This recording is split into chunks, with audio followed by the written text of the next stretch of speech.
मैं gold medallist रहा, मेरी राइटिंग कैसी है? सच सच बताना, सच सच। को कितने लोग ये बोलते हैं कि यार मेरी राइटिंग अच्छी है, रत्नेश सर की राइटिंग अच्छी है? हाथ खड़े करो ऐसे जो बोलते हैं कि राइटिंग अच्छी है। मैं सीसी में नंबर नहीं दूंगा इस चीज के, है ना। अब बता दो सच सच, कितने लोग ये जानते हो कि मेरी राइटिंग अच्छी? एक भी नहीं मानता है। अरे कितने लोग मानते हैं एवरेज है, एवरेज, कि चलो ठीक है, ठीक मानते हो। ऐसे कितने जो बोलते बहुत खराब है सर आपकी राइटिंग। अरे मत, अरे मैं कुछ नहीं, मैं डराता हूं क्या? खुल के बोल सकते हो। मैं बोल रहा हूं ना, अपन लोग देखो यार, अपन हिस्ट्री के स्टूडेंट्स हैं। मैं भी स्टूडेंट ही तो हूं, मैं भी तो इतिहास पढ़ता हूं, कुछ ना कुछ सीखता हूं डेली। अपन लोग डरते नहीं हैं सही बोलने से। अब बताओ कितने लोगों को लगता है कि मेरी राइटिंग खराब है ना? यूं है ना। चलो मैं एक लोता तो ऐसा हूं जिसको ऐसा लगता है कि मेरी राइटिंग बहुत खराब है। अब मेरी राइटिंग खराब, मास्टर्स में चला गया, नंबर चाहिए। नंबर इसलिए नहीं चाहिए थे, मेरे को बस शौक था पढ़ने का। अच्छा, मेरी राइटिंग खराब के साथ में एक दिक्कत है, मैंने कई बार कोशिश करी। मैं ऐसा नहीं हूं कि मैं कोई चीज सुधारना नहीं चाहता, मैं सुधारना चाहता हूं। मैंने बहुत प्रयास करा, मैं 4 लाइन की कॉपी तक ले आया था कि उस पर अ लिखना सीखूं वापस से इस एज में, पर वो नहीं हुआ। मैंने फिर सर्च करा कि राइटिंग खराब क्यों होती है व्यक्ति की। तो उसमें 2-3 ऑप्शन थे कि एक तो ये था कि आपने बचपन से सुधार ही नहीं हो, ये वो करके। और मेरे को जो मेरे लिए ऑप्शन सही लगा ना, वो ये था कि यार अगर आपका दिमाग बहुत ज्यादा तेज चलता है, तेज मतलब स्पीड में, आपके विचार बहुत ज्यादा तेज आते हैं, तो आप लोग की राइटिंग कभी सही नहीं रहती। आपको मात्राओं का पता नहीं रहता, मेरे को मात्राओं का पता ही नहीं रहता। देखिए कितनी ग्रामर की मिस्टेक आती है। 2-3 बार तो तुम्हारे मन में आता होगा कि बोल दो कि सर इधर मात्रा लगाओ ना, सर ये वर्ड गलत लिख रहे हो ना, आता होगा ना मन में। और मेरे साथ में समस्या यही है, जिन जिन की राइटिंग खराब है वो शायद उनकी बुद्धि ज्यादा तेज चलती है, हाथों से ज्यादा तेज। मैं जब पेपर लिखता था ना, अच्छा मैं ऐसा नहीं हूं कि मैं रट के गया हूं कि मैं कुछ भी लिख देता हूं, नहीं, मैं पॉइंट टू पॉइंट लिखता था और एक बार उठ के जरूर जाता था। मेरे साथ में ये चीज थी, आप मेरे से कितनी टफ एग्जाम दिलवा लो, मैं घूमने के लिए जरूर जाऊंगा एक बार बाहर, ऐसे ही। क्या कारण मेरे को भी नहीं पता, ऐसे ही रवड़ के आऊंगा, उधर घूम के आऊंगा, पानी वानी पी के आऊंगा, आदत में है मेरी। तो उसके 10-15 मिनट हटा के बाकी जितनी देर है, कितने पेज की कॉपी आती है आप लोगों की अभी? 40 पेज की आती है। मेरे साथ 36 पेज है। 36 पेज है, 36 या 40 जो भी हो, कॉपियां एक जैसी रहती है। जो 40 पेज का जो लास्ट ऐसा पेज रहता है ना, ये लास्ट पेज,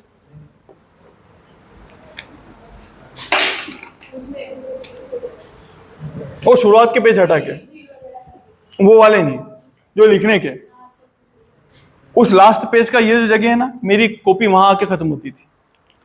और मैं पढ़ने वाला स्टूडेंट नहीं था, फिर बता रहा हूं। ऐसे मत सोचना कि दिन रात पढ़ता रहता हो, किताबी कीड़ा। अरे मैं तो बाहर रगड़ता था ऐसे ही, ऐसे बाहर घूमना, छोरों के साथ में रगड़ना, और जो तुम सोच सकते हो, नशा छोड़ के बाकी जो सोच सकते हो। नशा नहीं करता, नशा नहीं करने का एक कारण है मेरा। ऐसे मत सोचना कि घर में मना करते होंगे नशे की, नहीं, घर में मना ही नहीं है। मेरे खानदान में कोई नशा नहीं करता है, एक तो डीएनए में है। घर पे मना ही नहीं है, घर में सिर्फ एक चीज है कि हम पढ़ाएंगे, खूब पैसा लगाएंगे तेरे पढ़ने पे, तू समझदार हो जाएगा, फिर तेरी जो इच्छा हो करना। हमारे घर में ये नियम चलता है सबके लिए, लड़कियों के लिए भी। लड़कियों की शादी नहीं करते बिना नौकरी के, भाई तू कितनी बड़ी हो जा, तेरी शादी नहीं करेंगे जब तक तेरी नौकरी नहीं लग जाए। ऐसी नौकरी नहीं लग जाए जब तक कि तू स्थायी नहीं हो जाए किसी चीज में, शादी नहीं करते हमारे घर में। रोक टोक नहीं, पर मेरे को पता है, मैं जब बैठता था दोस्तों के साथ में, तो लगभग हम 8 दोस्तों में से हम 2 थे जो दारू नहीं पीते थे, और 8 दोस्तों में से एक अकेला मैं था जो नॉनवेज नहीं खाता था, बाकी सब खाते थे। अभी स्थिति ऐसी है कि 8 दोस्तों में से 2 दोस्त दारू पीते हैं और 3 दोस्त नॉनवेज खाते हैं। सब बदल गए, सबने छोड़ दी। मैं उसका भी अर्थ बताऊंगा, पर मेरे नशा नहीं करने का एक कारण है कि उससे मेरे को पता है कि बुद्धि भ्रष्ट होती है नशा करने से। मैं मेरे दोस्तों को भी कहा करता था, चिढ़ते भी थे पर आप लोग आजमा के देख लेना, जो भी नशा करता है, अगर आप लोगों की भी इच्छा हो कभी नशा करने की, तो ये चीज मान लेना कि बेटा तुम्हारी बुद्धि भ्रष्ट हो जाएगी। मेरे तो रोकने वाला भी कोई नहीं है, समझना इस बात, रोकने वाला कोई भी नहीं है, कोई मना भी नहीं करेगा, पैसा भी है कि सबसे अच्छी मंगा के नशा कर सकूं,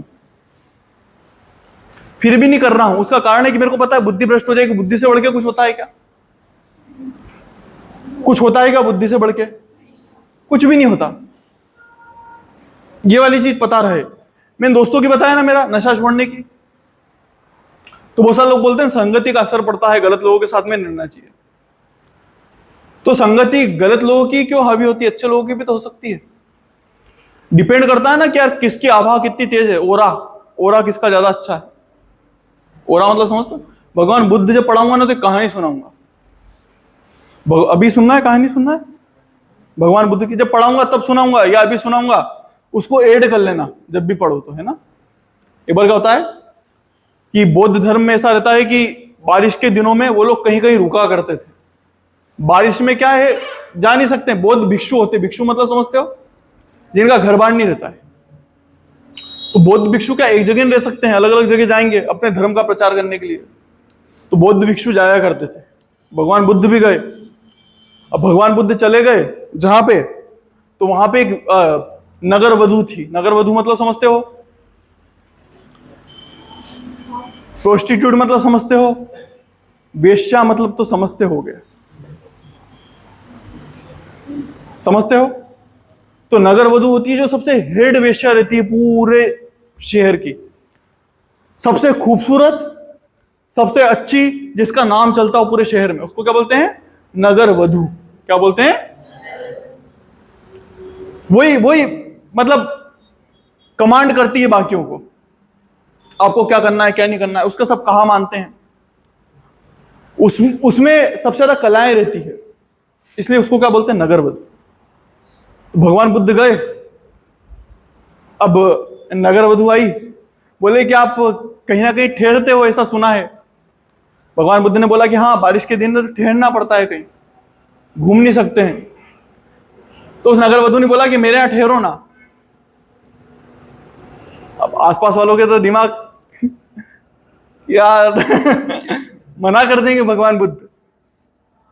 तुम में से कोई होता तो क्या करता? मना करता ना, राइट।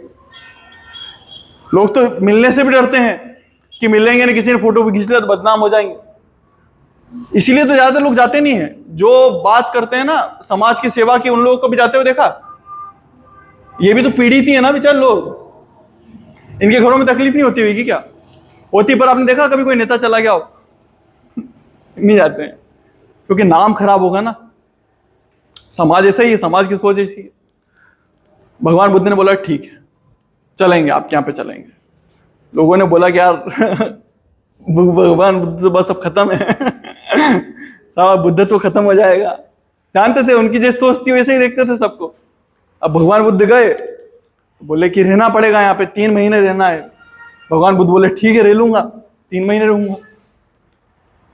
अब लोग क्या करते, खिड़कियों से झांकते कि क्या चल रहा है यार, आसपास बातें होती कि बस खत्म पिक्चर अब काय का बुद्ध, कौन सा बुद्ध, इसके सामने कभी कोई टिक पाया है क्या भीग जाएगा। लोग बाहर जाते ऐसे खिड़की से झांक के देखते तो वो देखते कि भगवान बुद्ध के आगे भोजन परोसा हुआ है और वो नगर वधू डांस कर रही है, अच्छा नृत्य दिखा रही है। फिर वापस बात करते बाद सब तो खत्म है बिल्कुल अब तो क्या संभाल पाएंगे खुद को। ऐसे करते करते कितना समय हो गया, 3 महीने निकल गए, बारिश का मौसम खत्म हुआ। अब लोगों ने सोचा कि अब तो भगवान बुद्ध बोलेंगे अब तो शादी कर रहा हूं, यहां से जाऊंगा ही नहीं कभी। पर लोग देखते हैं, क्या देखते हैं कि भगवान बुद्ध जा रहे हैं वही वस्त्र में, भिक्षुओं के वस्त्र में, पीछे एक भिक्षुणी भी आ रही है। भिक्षुणी मतलब समझते हो? फीमेल भिक्षु, जिसने अपने पूरे वस्त्र बदल लिए हैं, जो सादे वस्त्र में है। पूरा कैसे भेष धारण कर लिया उसने, पहले सजी हुई रहती थी, अच्छे गहने कपड़े पहना करती थी, लिपस्टिक लगा के रहती थी, और उसने खुद को बिल्कुल सादा बना लिया और ऐसे उनके पीछे पीछे जा रही है। क्या सीख मिली? कि जिसके ओरे में जितनी ताकत होगी वो वैसा परिवर्तित कर देगा। भेग ना होता तो भगवान बुद्ध भेग जाते, पर उनका ओरा ज्यादा ताकतवर था, उन्होंने परिवर्तित कर लिया। मेरा ओरा ज्यादा ताकतवर था, मैंने मेरे दोस्तों को बदल दिया। मैंने रोका भी नहीं, कभी कभी नहीं रोका मेरे दोस्तों को क्या कर रहे हो क्या नहीं। साथ में रह रह के अपने आप इंसान बदलता है। बाबा बोलते हैं ना कि संगति मत रहे, अपने आप बिगड़ जाएगा। संगति में रहे, अपने आप सुधर गए। आप लोग कैसे बनना चाहते हो आप पे डिपेंड करता है। भगवान बुद्ध को जब अपन पढ़ेंगे तब यह कहानी रहने देंगे, भी आप लोगों ने पढ़ ली। समझ में आई बात? मेरी बात करते हैं। मैं आप लोगों को बता रहा था कि समस्या क्या थी। समस्या ये थी कि जब मैं लिखता था ना तो मेरे को पता नहीं रहता था, बस मैं लिख रहा हूं, आंसर राइटिंग कर रहा हूं, चीजें चल रही है, मेरे को पता भी नहीं मेरी मात्रा कहां से कहां जा रही है। मेरे को पता है हिस्ट्री है तो इतना देखेगा नहीं मात्रा, राइटिंग से मेरे को फर्क पड़ता नहीं, मेरे विचार लिखा जाए बस मेरे को इससे फर्क पड़ता था। मैंने ग्रेजुएशन में भी इतना ही लिखा, पर ग्रेजुएशन में मेरे 62 के करीब परसेंटेज हैं, 62 ज्यादा नहीं बने। जब मैं मास्टर्स में गया ना तब मेरे दिमाग में आया कि यार थोड़ा सा इन चीजों को सही करने की कोशिश करते हैं ना यार अपन। आप लोग इस चीज को अपना लेना, आप लोगों के परसेंटेज में अंतर पता चल जाएगा। और अगर जांचना हो तो एक काम और भी कर सकते हो, एक पेपर में मैं जैसे बोलूं वैसे लिखना, और एक पेपर में जैसे आप लिखते हो वैसे लिखना। एक अंतर तो लेके आना कि हमेशा 2 पेन्स का यूज करना, 2 अलग अलग कलर की पेन। ग्रीन का कर सकते हो? नहीं कर सकते, प्रिंसिपल करता है। रेड का कर सकते हो? नहीं कर सकते, वो कौन करता है? चेक करने वाला। बचे कौन से हैं? ब्लैक और ब्लू। जब भी हेडिंग या पॉइंट डालोगे कौन से पेन का यूज करोगे? ब्लैक। और जो उसके बारे में लिखोगे कौन से पेन का यूज करोगे? पर अगर कोई चीज अच्छी सी लिखी है तो उसके नीचे ब्लैक से ऐसे लाइन कर देना कि देखो मैंने कुछ अच्छा लिखा हुआ है। ऐसा कर सकते हैं क्या? बड़ी चीज नहीं। जितने ज्यादा पॉइंट्स में चीजें लिखोगे, मैं कॉपीज चेक करता हूं बोझ की, तो मेरे को पता है कि कॉपी चेक करने में कहां अच्छा लगता है कहां नहीं लगता। यार कोई सी चीज अगर मैंने यहाँ अलग अलग पॉइंट्स में लिख रखी है ना, यहाँ एक पॉइंट डाल रखा है, यहाँ एक पॉइंट, यहाँ एक पॉइंट, यहाँ एक पॉइंट, और ये दूसरे पेज है ना, दूसरे की कॉपी है, और यहाँ इसने लाइन से चीजें लिख रखी है, एक ही कलर का पेन है, एक ही तरह की चीजें लिखी हुई है, किस चीज को ज्यादा अच्छे से पढ़ पाओगे? जिसमें पॉइंट डाल के लिख रखे हैं वो वाली, या फिर लाइन से ऐसी चीजें लिख रखी है? पॉइंट। क्योंकि आप पॉइंट पॉइंट पढ़ लोगे तो आपको समझ में आ जाएगा इसने लिखा क्या है अंदर। पढ़ेगा भी नहीं। आपको सोचो यार 200-250 कॉपियां होती होगी, कॉपी चेक करने वाला कैसे चेक करता होगा? एक एक को पढ़ता होगा कि बहुत गहराई से? नहीं पढ़ता। जब वो देखता है एक जैसा लिख रखा है तो उसको ऐसे कैसे राइट करके दे देता है। पर जहां वो पॉइंट पढ़ता है तो उसको पता है कि इसने सही सही चीजें लिख रखी है। तो ये चीज ध्यान रखना, क्या करोगे? हमेशा पॉइंट बना के लिखने की आदत डालो। पॉइंट कैसे बनाते हैं? बहुत इजी तो है। कोई सा भी टॉपिक दे दो मेरे को, जैसे अपन ने क्या पढ़ा है, पाषाण काल पढ़ा है, तो पहले क्या करोगे? पाषाण काल का विभाजन लिख दोगे कि हमने 3 पार्ट्स में पाषाण काल को विभाजित करा, ऐसा लिख दोगे। फिर नेक्स्ट में लिख दोगे सबसे पहले पूरा पाषाण काल। पूरा पाषाण काल लिखोगे तो उसकी विशेषताएं लिख दोगे पूरा पाषाण काल का। फिर मध्य पाषाण काल लिख दोगे, फिर नव पाषाण काल लिख दोगे। कितना अच्छा लगेगा। और यही मैं अगर इकट्ठा लिख दूं तो कुछ कोई चीज समझ में आएगी क्या? समझ पाओगे क्या बेटा? ये तुम्हारे अंतर में, तुम्हारे नंबरों में बहुत ज्यादा डिफरेंस लेके आ जाएगी ये वाली चीज, बहुत ज्यादा। मेरी राइटिंग खराब है तो और खराब नजर आता वो पेज, बहुत खराब नजर आता। तो मैंने क्या आदत डाली कि मैं पॉइंट्स में चीजें लिखता हूं। अगली चीज आप खुद देखो, अगर यहां पाषाण काल पढ़ा रहा हूं मैं ना, अगर मैं ऐसे करके लिखूं, ये पूरा पाषाण काल है, ये मध्य पाषाण काल है, और ये नव पाषाण काल है। यहां पे इसका सन लिख दूं, यहां पे इसका लिख दूं, और यहां पे इसका लिख दूं। ये चीज अच्छी लग रही है दिखने में? शुरुआत में पहले मॉडल बना के दे दिया कि देखो मैं पाषाण काल समझाऊंगा तुमको इस आंसर में, और ये पाषाण काल ऐसा है, तो पढ़ने वाले को मजा आएगा कि नहीं आएगा?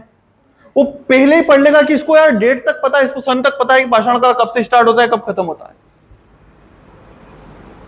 समझ पा रहे हो? ये अभी तुमको समझ में नहीं आ रहा है बातें कि ये कितने ज्यादा इंपॉर्टेंट है। जब तुमको नंबर मिलेंगे तब समझ में आएंगे कि लिखा तो था सर पर फेल हो गया। अरे क्या पता किसका दिमाग कैसा है, क्या पता चेक करने वाला घर से लड़के आया है, घर से लड़के आया तो एक जैसे नंबर देगा। खुश होके आएगा तो अच्छे नंबर दे देगा।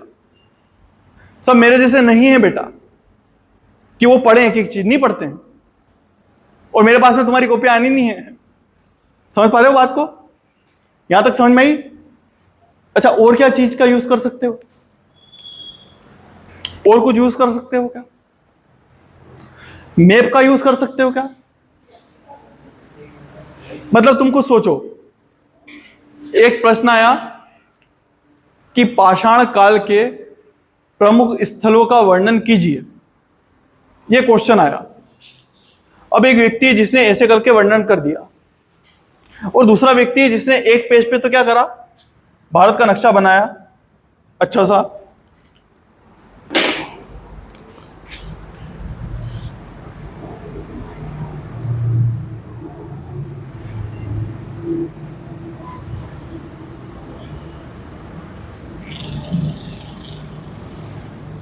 आप लोग और भी अच्छा बना सकते हो।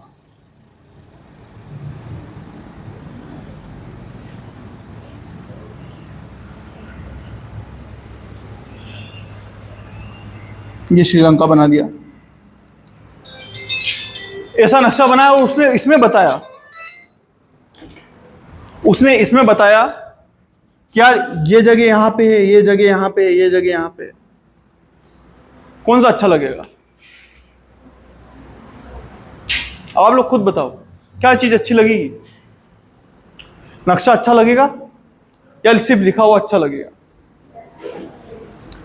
नेक्स्ट टाइम जब भी अपनी क्लास रहे, मैं आप लोगों से एक एक नक्शा मंगवाऊंगा। आप नक्शा कैसा बनाते हो उस चीज के मायने नहीं है, मायने इस बात के कि आप लोग अपने हाथों से बनाओगे। रोज आदत डालो भारत का नक्शा बनाने की, बहुत फर्क पड़ता है। मैं यूनिवर्सिटी में गोल्ड मेडलिस्ट हूं, इतनी खराब राइटिंग के बावजूद भी। मास्टर्स में मेरे पास 5 गोल्ड हैं। मैं आर्ट्स डिपार्टमेंट में, आर्ट्स जितने सब्जेक्ट होते हैं, मैं उसमें भी गोल्ड मेडलिस्ट हूं। मेरे को अभी जो हमारे मुख्यमंत्री हैं माननीय मोहन यादव जी, उस टाइम शिक्षा मंत्री थे, उन्होंने मेरे को मेडल पहनाए थे। मेरे से पूछा था कि बाकियों को 1 मिल रहे, तेरे को 2 क्यों मिल रहे? तो मैंने उनको बताया था कि जो आर्ट्स फील्ड है उसमें भी मैं गोल्ड मेडलिस्ट हूं। मैं लिखता अच्छा हूं, बहुत गहराई तक लिखता हूं। मैंने कभी 20 पढ़ी ही नहीं, मैं बुक से पढ़ता था। तो मेरे को पता है कि डिटेल कितनी है, कितना मन से लिख सकते हैं। पर समस्या ये है, लिखना भी तो आना चाहिए ना। एग्जाम के टाइम पे वो गलती ना करो, इसलिए बता रहा हूं कि जितना मैप्स बना सको, जितनी बार बना सको बनाना। बात आ रही है समझ में? कौन कौन सी चीजें हो गई? टॉपिक डालना। दूसरी चीज, भाई बोलो तो सही, तबीयत मेरी खराब है, आज फास्ट मेरा है और आवाज तुम लोगों की नहीं निकल रही है। हाँ, कुछ बोल रहे हो? अच्छा, लग नहीं रहा ना कि तबीयत खराब है? ये अच्छी चीज है। इसी को तो स्ट्रॉन्ग पर्सनैलिटी बोलते हैं। सामने वाले को लगना नहीं चाहिए कमी क्या है, राइट? वैसे अपने को पता होना चाहिए। समझ में आ रहा है? मैप बनाओगे, आदत डालोगे, मैप बनाना, पॉइंट बना के लिखना। और एक गलती कभी मत करना, जिस चीज से मेरे को बहुत नफरत थी। मैंने कुछ बच्चों की कॉपियां चेक करी तो मेरी इच्छा थी कि उनको बिठा लूं मेरे सामने, वो पूछूं कि बेटा तेरे पैसों से आए थे क्या ये पेज? जो तूने बाकी पेज बचाए, क्या तुझसे वापस पेड़ बना पाएगा क्या? अरे भाई, अगर तूने पेड़ों के नहीं कटे इसलिए पेज बचाए, तो तू उस पेज के वापस पेड़ बना देगा क्या? तूने ऐसा क्यों करा कि यहां तक तूने आंसर लिखा, यहां से अगला आंसर चालू कर दिया? मेरे को समझ पा रहे हो तुम? एक आदमी कॉपी चेक कर रहा है और वो ढूंढ रहा है कि अगला प्रश्न कहां पे, अगला प्रश्न अगले पेज पे होना चाहिए था, और उसको कहां मिला? यहां छोटा सा लिख रखा है, लघु उत्तरी का दूसरा। अच्छा लगेगा क्या? याद छोड़ोगे? तुमसे पेज मंगा रहे हैं क्या? तुमको खत्म करने के लिए बोल रखा ना उन्होंने, कर सकते हो। मारेंगे क्या? नहीं मारेंगे ना। अच्छी चीज है, पेज खत्म होंगे तो जितना सफाई से लिखो उतने सफाई से लिखना, कोई समस्या नहीं है। अपन इतिहास के लोग हैं, इसलिए अपन लोगों को मैप बनाना बहुत जरूरी है। मैप बना के बता सकते हैं, डायग्राम भी बना सकते हैं, जैसे अगर आपको मराठा साम्राज्य के बारे में कोई प्रश्न आएगा कि मराठा साम्राज्य को समझाओ, तो मराठा साम्राज्य में आप यहाँ पे शिवाजी लिख देंगे, फिर उनके पुत्रों के बारे में लिख देंगे, उनके पुत्र के साथ में उनकी पत्नी के बारे में लिख देंगे, उनके बच्चों के बारे में लिखेंगे, फिर उनके कौन कौन से बच्चे थे, उनके कौन कौन से बच्चे थे। ऐसा बना सकते हैं ट्री से का। एक तो ट्री में ज्यादा अच्छे समझ में आएगा कि ऐसे लिखने में ज्यादा अच्छे समझ में आएगा? ट्री में ज्यादा अच्छे समझ में आएगा। ये बता पाओगे कि इनकी पत्नी कौन थी, ये इनकी पत्नी और ये इनके 3 बच्चे, ये 3 बच्चे, ऐसे बता पाओगे? अच्छा लगेगा ना बेटा देख के? ये चीजें तुम लोग जब आंसर राइटिंग करोगे तब तुमको एहसास होगा कि आज के इस टॉपिक का कितना महत्व है, कितना ज्यादा। और क्या कर सकते हैं? तो मैं जब ट्रीटिस लिखता था संधियां, तो मैं संधियों को कभी भी लाइन से नहीं लिखी। वो इधर अंदर है, वो इधर जो क्लास चल रही है ना, वहां पूछ ले अगर आ रहे हो तो। नहीं तो 2 बजे शायद क्लास खत्म हो जाती, पूछ ले एक बार उनसे, है ना, जैसा भी। ये शायद महीने भर का है।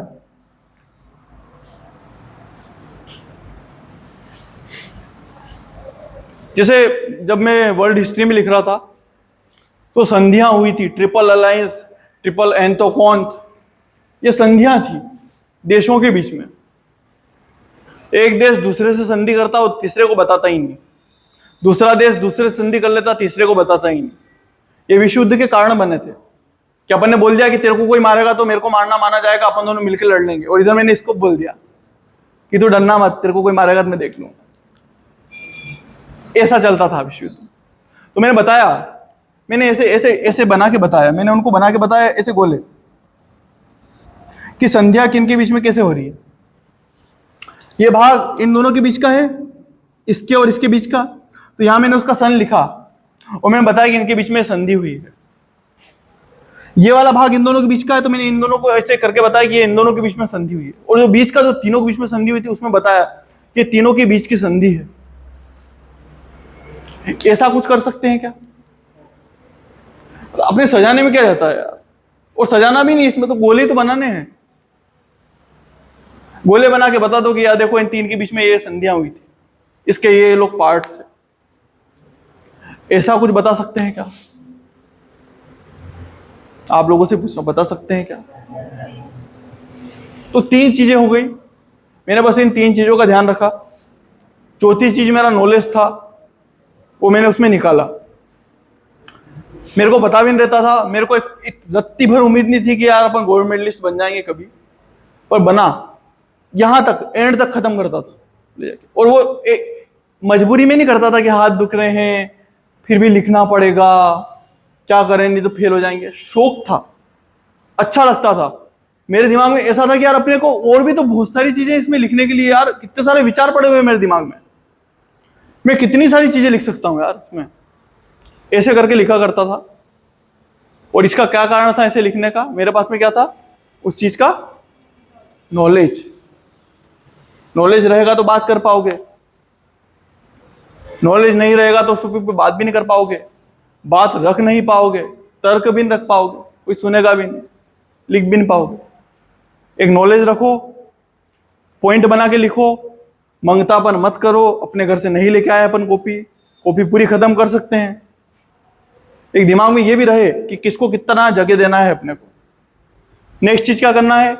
ऐसे बना सकते हो डायग्राम, ऐसे डायग्राम बना सकते हो, ऐसे भी बना सकते हो। और मोस्ट इंपोर्टेंट क्या है? भारत का नक्शा। ये सब कर पाएंगे? कुछ मंगाऊंगा लिखने के तो ऐसे लिख पाएंगे? मेरी इच्छा है कि मैं आप लोगों की 5 पीढ़ियों का इतिहास मंगाऊं, आपके घर की 5 पीढ़ियों की। होना चाहिए अपने पास लिखा हुआ। पोती होती है, पोती समझते हो? सबके घरों की रहती है, जिसमें अपने पीढ़ियों का इतिहास रहता है। ऐसी अपन बना सकते हैं कि अपने परिवार के लिए। आप लोगों से कौन अपने परदादा जी के बारे में खूब चीजें जानता हो? 10 पॉइंट जानता हो कि 10 चीजें मैं जानता हूं यार इनके बारे में? हाथ खड़े करो। तो क्या ये अच्छी चीज है क्या कि आप लोग नहीं जानते हो? खुद से एक बार पूछो कि अच्छी चीज है क्या? अगर ये अच्छी चीज है तो आने वाली पूछते आपके बारे में भी नहीं जानेगी कि कौन था होगा यार, ये चीज अच्छी है क्या? खुद से एक बार पूछो ना, किसी ने अगर पूछ लिया कि भैया यार तेरे परदादा कौन थे यार, और अगर अपन नहीं बता पाए तो ये अच्छी चीज मानी जाएगी क्या? इसको अते पते नहीं है क्या इसकी फैमिली के? कहीं से उठा के लेके आए थे क्या? खुद से पूछो। मैं और गहराई तक नहीं बता रहा, बाकी तुम लोग समझ रहे हो मैं क्या बोलना चाह रहा हूं। ये क्या सच में अच्छी चीज होती है कि अपने को अपने परिवार के बारे में पता ना हो? होना चाहिए ना। मैं ज्यादा थोड़ी मंगा रहा हूं। तुम्हारे पापा, उनके पापा, चल 4 ही ले आओ। तुम्हारे दादाजी, परदादाजी तक तो ले आओगे ना। अगर किसी के दादाजी हैं जीवित तो उनसे पूछना है, वो अपने दादाजी के बारे में जरूर जानते होंगे। ऐसे अपन 5 पीढ़ियों का इतिहास मंगवा सकते हैं। इतिहास मतलब उनके बारे में ऐसा डायग्राम बनाओ, लिखो कहाँ के थे। अगर फोटो हो तो फोटो की फोटो को भी रंगीन करवा के उसमें चिपकाओ, मेरे को देखना है, मैं संभाल के रखूंगा, वो मेरी जिम्मेदारी है। फिर जब कभी तुम बड़े हो जाओगे, बहुत बड़े, तुम्हारे बच्चे होंगे छोटे छोटे, फिर उनको लेके आओगे। भाई बच्चे छोटे ही होते हैं वैसे, पर ऐसे उनको लेके आओगे, बोलोगे कि मैंने बनाया था ये। तब मैं पूरी कोशिश करूंगा कि इस महाविद्यालय की जिम्मेदारी रहे कि जो आपने वो बनाया है वो सुरक्षित रहे, वो इतना सुरक्षित रहे कि कभी आप अपने बच्चों को दिखाना चाहो तो दिखा पाओ कि ये देखो मैंने बनाया था। और तेरे जानना है तेरे दादाजी के बारे में, मेरे दादाजी के बारे में, मेरे परदादाजी के बारे में जानना हो तो ये ले देख ले। ऐसा कुछ कर सकते हैं क्या? कितने लोग हाँ चाहते हो, कितने लोग ना चाहते? खुद से बताओ मेरे को। अपन लोग मिलेंगे तो साथ में मिलके करेंगे, नहीं करेंगे तो नहीं करेंगे। ऐसा कर सकते हैं कि हाथ खड़े करो जो करना चाहते हैं।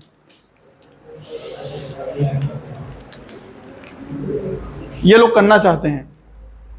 लड़कों में कितने लोग करना चाहते हैं? 1, 2 और 3 लोग करना चाहते हैं, बाकी लोग नहीं करना चाहते। तो ठीक है, इस बार जो आप लोगों को सीसी मिलेंगे वो इस चीज का मिलेगा। जो लोग नहीं करना चाहते हैं, एक संग्रहालय है पास में, नाम सुना होगा, यशोधर्मन संग्रहालय।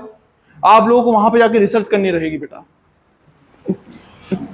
ठीक है, आप लोग वहां पे जाएंगे, वहां के बारे में कुछ रिसर्च करेंगे, MOU अपन साइन करवा लेंगे उन लोगों से। ठीक है, सीसी तो लिखना पड़ेंगे, फेल हो जाओगे तो पूरे में फेल। इसको रोक दो। आप लोगों की